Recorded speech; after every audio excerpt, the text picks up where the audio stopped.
Well, what we're trying to do is to give people the experience of a magnitude 3, 5.5, and then of course a magnitude 7 earthquake, so that people can feel the intense shaking that's associated with those events and understand that they need to take a little self-responsibility and get themselves an emergency disaster kit in case of such an event.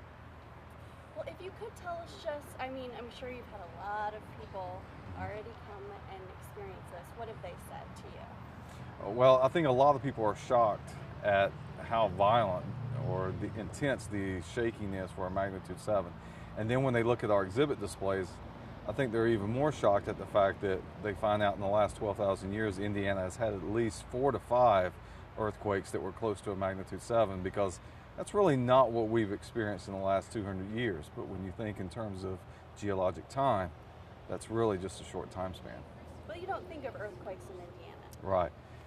Since 1817, we've only had 43 above a magnitude 3, and most of those have been relatively minor earthquakes. But as to what's the highest magnitude that we can have, well, we know that we've had significantly strong earthquakes in the past.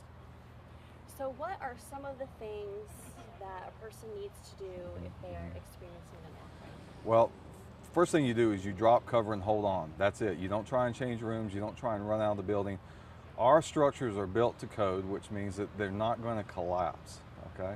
Now, if you were in Haiti, that would be different. But here in Indiana, our structures are built to withstand these size earthquakes.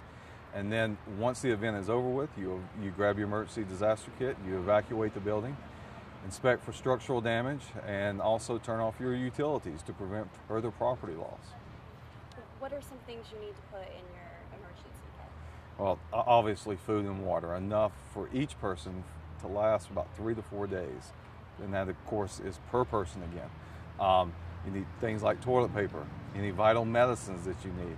You need to be ready for any type of weather, such as you could have an earthquake in the wintertime. Now you've got to stay outside for 3 to 4 days in winter weather conditions. It could be raining. So you need things that are basically going to help you survive for 3 to 4 days on your own until state and federal relief efforts can actually have time to get here.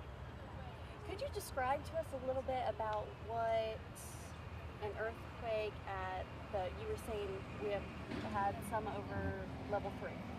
Could you describe what that feels like? Well, anything around a magnitude 3, you're just going to feel the building move.